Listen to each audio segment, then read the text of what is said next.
ব্যথা, কোমর ব্যথা, জয়েন্টে ব্যথার এখন আর কোনো বয়স নেই। এখন কিন্তু প্রত্যেক বয়স, মানে একদম কম বয়সের ব্যক্তিদেরও কিন্তু হচ্ছে। এটা কমাবার জন্য আমরা এখন পেনকিলারের সাহায্য নিই, কিন্তু সহজেই ঘরোয়া পদ্ধতিতে আপনারা কিন্তু এটা কমাতে পারেন। তার জন্য আগে পেনকিলার না খেয়ে যদি প্রথমেই আমরা কিছু ঘরোয়া পদ্ধতি অবলম্বন করি তাহলে আশা করি ভালো হবে। আর কোমরে ব্যথা তো এখন প্রত্যেক মায়েদেরই হচ্ছে। তার জন্য আমি নিয়ে এসেছি একটা নতুন পদ্ধতি। একটা এমন তেল আজকে আমরা বানাবো এবং এমন তেল আমরা ইউজ করব যাতে করে কোনো রকম ব্যথা না হয়। বন্ধুরা, ব্যথা মানে পেনকিলার। আপনারা নিশ্চয়ই দেখতে পেয়েছেন আমি একটা সুন্দর তেল বানিয়েছি। এই তেলটারই ব্যবহার আপনাদের আজকে দেখাবো। তার জন্য আমি কম আঁচে তাওয়া বসিয়েছি। আর তাওয়াতে এই মশলা তেলটা বানাবার জন্য প্রথমেই আমি গরম তাওয়াতে 1 চামচের মতো জোয়ান নিয়েছি। আপনারা কি জানেন বন্ধুরা, এই জোয়ান আমাদের ব্যথা কমাতে খুব সাহায্য করে। এই কালো জিরার ব্যবহার আগেকার যুগে মা দিদিমারাও করতেন। কালো জিরার তেলের উপকারিতা সম্পর্কে নিশ্চয়ই আপনাদের জানা আছে। তাই এই তেলটা তৈরি করবার জন্য জোয়ান নিয়েছি আর নিয়েছি কালো জিরা। বন্ধুরা, লবঙ্গ আমাদের ব্যথা কমাতে সাহায্য করে। লবঙ্গর তেল এমনিতেই অনলাইনে পাওয়া যায়। তার জন্য এখানে আমি নিয়েছি কয়েকটা লবঙ্গ। কম আঁচে সমস্ত উপকরণকে ভালোভাবে ভেজে নেব। এই দেখুন বন্ধুরা, আগেকার দিনে এখনও ব্যবহার হয়, রসুন তেল ব্যবহার করা হতো। আপনারা যদি চান এই তেলে 2 কোয়া রসুনও কিন্তু ব্যবহার করতে পারেন। এরপর আমি এখানে দিয়ে দিচ্ছি দারুচিনি। হ্যাঁ বন্ধুরা, দারুচিনি এখানে আমি দিয়ে দিচ্ছি। এরপর সমস্ত উপকরণগুলোকে খুব ভালো মতো ভেজে নেব। এই দেখুন, গ্যাস কিন্তু মোটেও বাড়ানো চলবে না। ভেজে নেওয়ার পর ঠান্ডা করব। আর ঠান্ডা করবার পর ব্লেন্ড করবার জন্য একটা ব্লেন্ডারের কাপে নিয়ে নেব। এমনইভাবে ব্লেন্ড করতে হবে একদম যেন মিহি করে গুঁড়া হয়ে যায়। এই দেখুন, আপনাদের আমি দেখাচ্ছি। এই গুঁড়াটা আমি আগেও অনেকবার ব্যবহার করে দেখেছি, ব্যথা কিন্তু সহজেই ভালো হয়ে যায়। এখন দেখুন এই গুঁড়োটা আমি তৈরি করে নিয়েছি। এই গুঁড়োটা দিয়ে বানাবো তেল। বন্ধুরা, এই গুঁড়োটা আপনি একটু বেশি হয়ে গেলে ভালোভাবে মুখ বন্ধ করে একটা কৌটার ভেতরে রেখে দিতে পারেন এবং অল্প অল্প করে নিয়ে এটা ব্যবহার করতে পারেন। তো এই গুঁড়োটা কিভাবে দেখুন তেলে ব্যবহার করি। আপনারা সকলেই জানেন ব্যথা উপশম করবার জন্য সরিষার তেলের আগে কেউ নেই।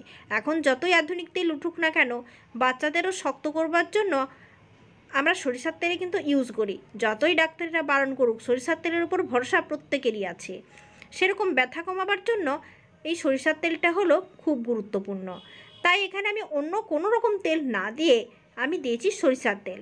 এবং আপনি দেখুন কম আঁচে আমি তাওয়ার উপরে বসিয়ে দিয়েছি সরিষার তেলটা। সরিষার তেলটা বসানোর পর একটু যখন গরম হয়ে যাবে তখন 1 চামচের মতো কিংবা হাফ চামচের মতো গুঁড়ো ইউজ করব। আর তেলটাকে গরম হতে সময় দেব। আপনারা দেখতে পাবেন তেলটা কত সুন্দর গরম হচ্ছে। আর গরম হবার সাথে সাথে একটা খুব সুন্দর স্মেল বের হবে। যেহেতু আমি ডাইরেক্ট গ্যাসে বসাইনি, তাওয়াতে বসিয়েছি, ওই জন্য একটু দেরি হচ্ছে। বন্ধুরা, এতে আমি দিয়ে দেব আরও 2 থেকে 3টি উপকরণ। আপনারা দেখতে থাকুন। এই দেখুন, দেখতে পেয়েছেন। আরও একটা আমি আপনাদের ঘরোয়া টোটকা বলবো। যাদের ভীষণ কোমর ব্যথা হয় তারা কিন্তু এটা খেতে পারেন, চুষে খেতে পারেন। আস্তে আস্তে আমি আপনাদের দেখাচ্ছি, দাঁড়ান। আপনারা দেখুন তেলটা কিন্তু বয়েলড হওয়া শুরু হয়ে গেছে এবং মশলাগুলো বেশ তেলের মধ্যে ফুটে উঠেছে।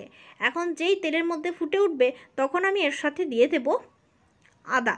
বন্ধুরা, আদার মধ্যে এমন কিছু উপাদান আছে যা ব্যথা কমাতে সাহায্য করে।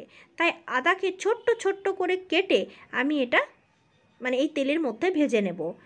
যেই সমস্ত উপকরণ ভাজা হয়ে যাবে তারপর গ্যাসটা বন্ধ করে এই গরম তেলে দিয়ে দেব 1 চামচের মতো হলুদ।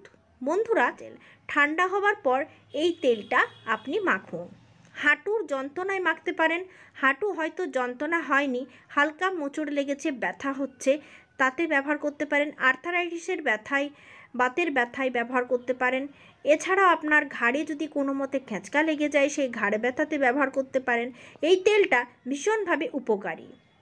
এই দেখুন, অনেক সময় খেলতে গিয়ে বাচ্চাদের ব্যথা হয়ে যায়, মোচড় লেগে যায়, সেক্ষেত্রে ওই তেলটা খুব ভালো। আর এই তেলটা দিয়ে খুব ভালো করে মালিশ করুন, দেখবেন হাড়ের যন্ত্রণা অনেকখানি উপশম হয়েছে। এই দেখুন বন্ধুরা, আরও ভিডিও চলাকালীন আপনাদের যেটা বলেছিলাম, এই আদা ব্যথা উপশমের ক্ষেত্রে দারুণ কার্যকরী ওষুধ, ঘরোয়া ওষুধ বলতে পারেন। যদি আদাটা আপনি ডাইরেক্ট জলে ফুটিয়ে সেই জল ছেঁকে পান করেন মধু দিয়ে, তাহলে আপনার ব্যথা অনেকখানি কমতে পারে। এছাড়াও আপনার কোমরে অতিরিক্ত ব্যথা হলে আদা এবং তার সাথে কাগজি লেবু মিশিয়ে আপনি কিন্তু খেতে পারেন। এটা আপনার কোমর ব্যথাটা অনেকখানি কমিয়ে দেবে। কিন্তু এখন প্রশ্ন হলো যে কিভাবে আমরা এই আদা এবং লেবু গ্রহণ করব। এটা এমন কোনো ব্যাপার নয় বন্ধুরা, এটা একটা ছোট্ট আমরা ঘরোয়া আচার বানাবো। তার জন্য এই যে এক টুকরা আদা নিয়েছি, আর আদাটাকে চামচের পেছনে করে ভালোভাবে আমি খোসা তুলে নিচ্ছি। একটা কথা মনে রাখবেন, যখনই আদার খোসা ছাড়াবেন তখনই চামচের পেছনটা অবশ্যই ইউজ করবেন। ছুরি কিংবা বটি দিয়ে কোনো মতে এই আদার খোসা ছাড়াবেন না, এতে করে আদার উপকারী অংশটাই কিন্তু চলে যায়। তো আপনারা দেখতেই পাচ্ছেন আমি আদার খোসাটা তুলে নিয়েছি।